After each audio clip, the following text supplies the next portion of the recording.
BCom കഴിഞ്ഞ് ഒരു മികച്ച കരിയർ ബിൽഡ് ചെയ്യണം. പക്ഷേ എന്താണ് ഈ മികച്ച കരിയർ? ഡേറ്റ സയൻസ് ആണോ, ഡേറ്റ അനലിറ്റിക്സ് ആണോ, ഡിജിറ്റൽ മാർക്കറ്റിംഗ് പഠിക്കണോ, അല്ലെങ്കിൽ ഒരു പ്രൊഫഷണൽ കോഴ്സിന് ജോയിൻ ചെയ്യണോ, CA CMA പോലുള്ള, അല്ലെങ്കിൽ ഒരു അക്കൗണ്ടിങ് കോഴ്സ് പഠിക്കണോ? ഇങ്ങനെയുള്ള ഒരുപാട് കൺഫ്യൂഷൻസ് ഉണ്ടാവും അല്ലേ? നിങ്ങളൊരു മികച്ച കരിയർ ഡിഫൈൻ ചെയ്യുന്നതിന് 3 കാര്യങ്ങൾ വേണം. അല്ലെങ്കിൽ ഒരു മികച്ച കരിയറിലേക്ക് എത്തുന്നതിന് വളരെ ഇമ്പോർട്ടൻ്റ് ആയിട്ടുള്ള 3 കാര്യങ്ങൾ വേണം.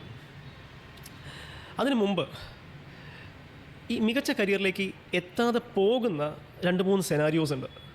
നല്ല ടാലൻ്റ് ഉണ്ടായിട്ട് മികച്ച കരിയറിലേക്ക് എത്താതെ പോകുന്ന 2-3 സെനാരിയോസ്. അത് ഏതൊക്കെയാണെന്ന് നമുക്ക് പെട്ടെന്നൊന്ന് നോക്കാം. അതിലൊന്നാമത്തെ സെനാരിയോ എന്ന് പറയുന്നത്, നമ്മളൊരു കോഴ്സ് എടുക്കുന്ന സമയത്ത് ആദ്യം ചോദിക്കുന്ന ഒരു ചോദ്യമാണ് പ്ലേസ്മെൻറ്റ് അഷ്യൂർഡ് ആണോ എന്ന്. അങ്ങനെ പ്ലേസ്മെൻറ്റ് ഗ്യാരണ്ടി ചെയ്യുന്ന ഒരു ചെറിയ കോഴ്സ് എടുക്കും. അങ്ങനെ കോഴ്സ് പഠിച്ച് പ്ലേസ്മെൻറ്റ് കിട്ടും. പക്ഷേ പ്ലേസ്മെൻറ്റ് കിട്ടിക്കഴിഞ്ഞാലാണ് ഒരു റിയൽ സ്ട്രഗിൾ സ്റ്റാർട്ട് ചെയ്യുന്നത്. അതായത് നമ്മുടെ സ്കിൽസും ടാലൻറ്റും യൂട്ടിലൈസ് ചെയ്യാത്ത, പുതുതായിട്ടൊന്നും പഠിക്കാനുള്ളൊരു ഓപ്പർച്യൂണിറ്റി ഇല്ലാത്ത ഒരു റൂട്ടീനായിട്ടുള്ള വളരെ ലോ പ്രൊഫൈലായിട്ടുള്ള ഒരു ജോലിയിലായിരിക്കും സ്റ്റക്കാവുന്നത്. അങ്ങനെ ആ ജോലിയിൽ ഒരു 2-3 മാസം കഴിയുമ്പോഴേക്കും പ്ലേസ്മെൻറ്റിൻ്റെ എക്സൈറ്റ്മെൻ്റ് ഒക്കെ മാറി you will feel like demotivated and disconnected from the job. അപ്പം ഇങ്ങനെയൊരു കൺസേൺ ആരോടത്തെങ്കിലും റേസ് ചെയ്യുമ്പം പറയുന്നത് 2-3 മാസത്തിലായുള്ള ജോലിക്ക് കയറിയിട്ട് പെട്ടെന്നൊന്നും എല്ലാം പഠിക്കാൻ പറ്റില്ല, കുറച്ചും കൂടി വെയിറ്റ് ചെയ്യൂ.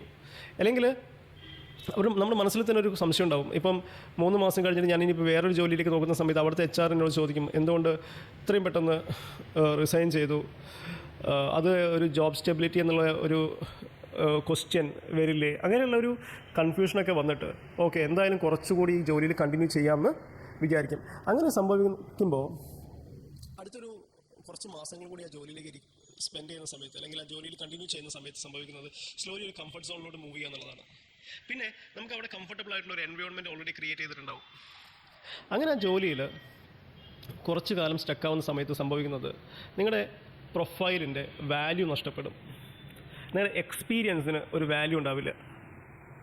പുറത്ത് ഈ ജോലി ട്രൈ ചെയ്യാൻ നോക്കുമ്പോഴും ഈ ഒരു പ്രൊഫൈൽ വെച്ചിട്ട് പുതിയൊരു ജോലിക്ക് നോക്കുന്നത് ബുദ്ധിമുട്ടായിട്ടില്ല.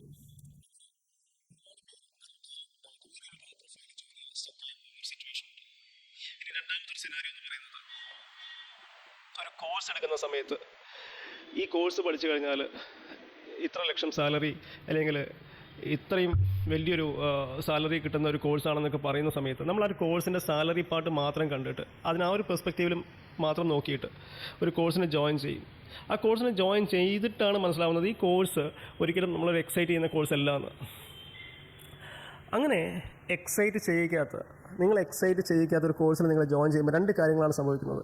ഒന്നെങ്കിൽ നിങ്ങൾക്ക് ആ കോഴ്സ് കംപ്ലീറ്റ് ചെയ്യാൻ പറ്റാതെ വരും. കുറേ കഴിയുന്ന സമയത്ത് ഒരു കോൺഫിഡൻസ് നഷ്ടപ്പെട്ടിട്ട്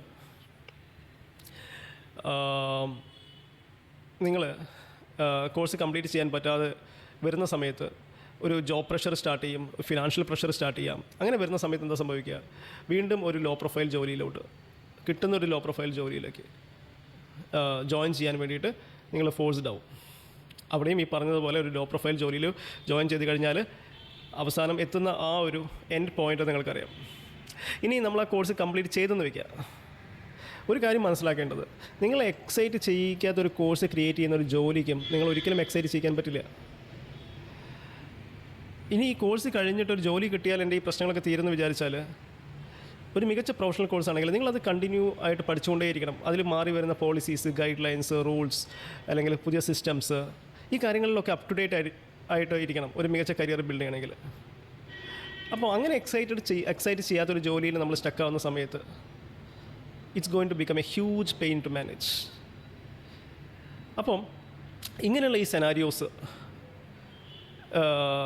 സംഭവിക്കാതെ ഒരു മികച്ച കരിയറാണ് നിങ്ങൾക്ക് ബിൽഡ് ചെയ്യേണ്ടതെങ്കിൽ അതിന് 3 കാര്യങ്ങളാണ് വേണ്ടത്.